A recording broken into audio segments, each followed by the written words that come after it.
Thought shapes the greatness of a person. Throughout history, countless examples have proven a truth that seems simple yet deeply profound. What you think about, you become. This famous quote by Napoleon Hill is not just a piece of advice. It has served as a guiding star for those who have reached the pinnacle of success. Great figures like Elon Musk, Steve Jobs, and Jeff Bezos did not rise solely due to talent or luck. Above all, they succeeded because of a different mindset.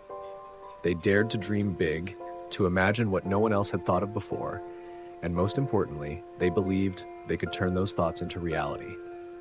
Elon Musk once envisioned a world where humans could live on Mars, and today, through SpaceX, he is working to make that a reality. Steve Jobs believed that technology could transform the way we live, learn, and work, and he proved it through Apple. Jeff Bezos began with an online bookstore, but with his think big mentality, he built Amazon into a global e-commerce empire. These people didn't wait for destiny, they actively shaped it with their thoughts.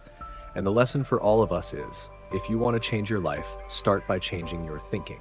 When you dare to think big, you lay the first brick of an extraordinary future. For it is thought, that is the seed of all success. If mindset determines success, why do so many still fail? We've all heard that mindset is the key to success. So if that's true, why do so many people still struggle, caught in failure despite having dreams and aspirations? Is it because they're not smart enough or not hardworking enough? Or could the answer lie deeper, in how they perceive themselves? The answer may surprise you. Many people fail not because they lack potential, but because they don't believe they have any. They live day by day, trapped within self-imposed limits. They don't dare to dream big for fear of failing. They don't take a step forward because they doubt their own abilities. Worse yet, they believe their fate is already sealed. In truth, each of us possesses a gold mine within, the power of thought and the capacity for limitless growth. But if you never tap into it, if you never believe in it, how can it possibly generate value? That's why before you can reach success, you must answer one crucial question. Do I believe in myself? Because if you can't see the light within you, no one else can see it either. Don't let limiting beliefs drag you down. Believe in the future. Believe in your inner value, for only then will the path to success truly open up. A fateful encounter at the train station. At a bustling train station where crowds hurried past each other daily, there sat a beggar quietly in a corner.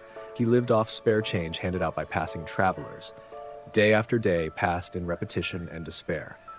His life was like a train with no destination, no goals, no hope. But one day, a brief moment changed everything.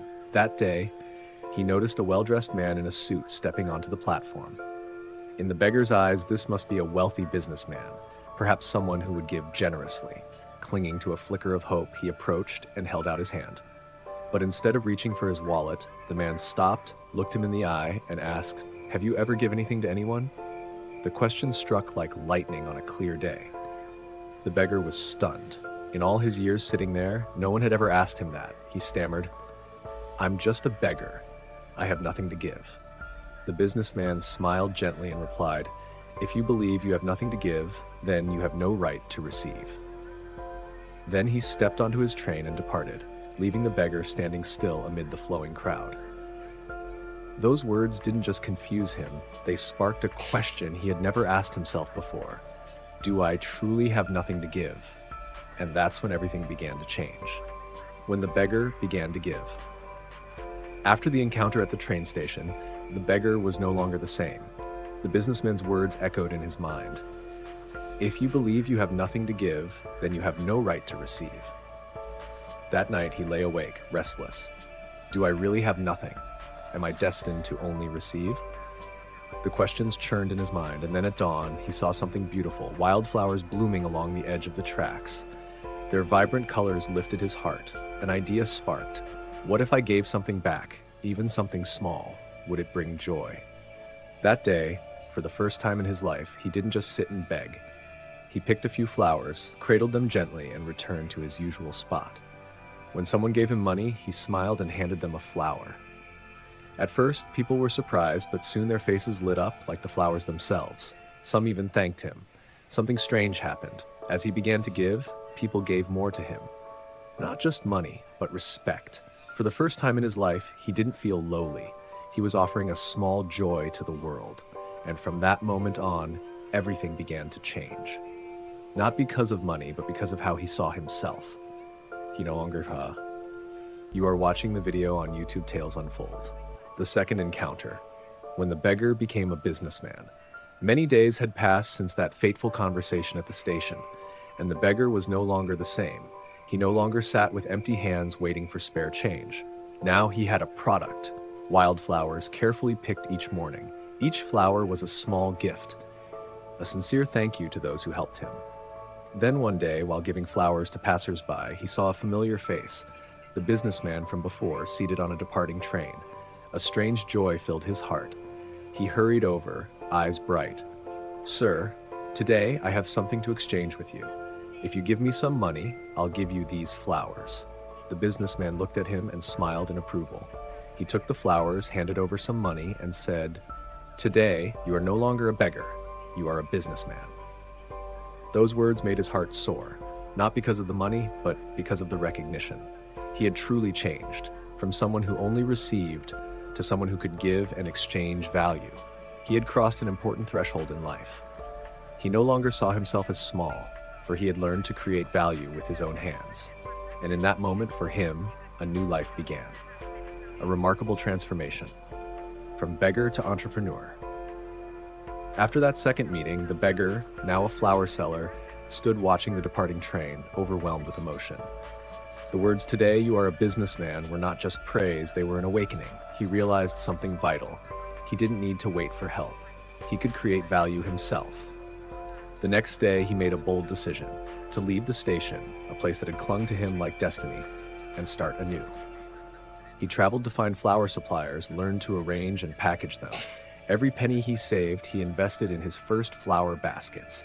He was no longer asking for money, he was selling joy through beauty. 6 months later, back at the same train station, a surprise reunion took place. The businessman was about to board a train when a well-dressed man approached to shake his hand. Surprised and delighted, the businessman realized this was the beggar from before. They shook hands as equals. One had offered a wake-up call, the other had turned it into action. They were no longer above and below, but two successful men, each on his own path, united by a belief in the power of change. And from that moment on, he, the former beggar, had truly taken control of his destiny. When you change your thinking, you change your life. There's an unchanging truth that the train station story captures deeply. Our lives are shaped by how we see ourselves. If you see yourself as small and worthless, you will live that way, quietly, invisibly, always waiting for others to shape your fate.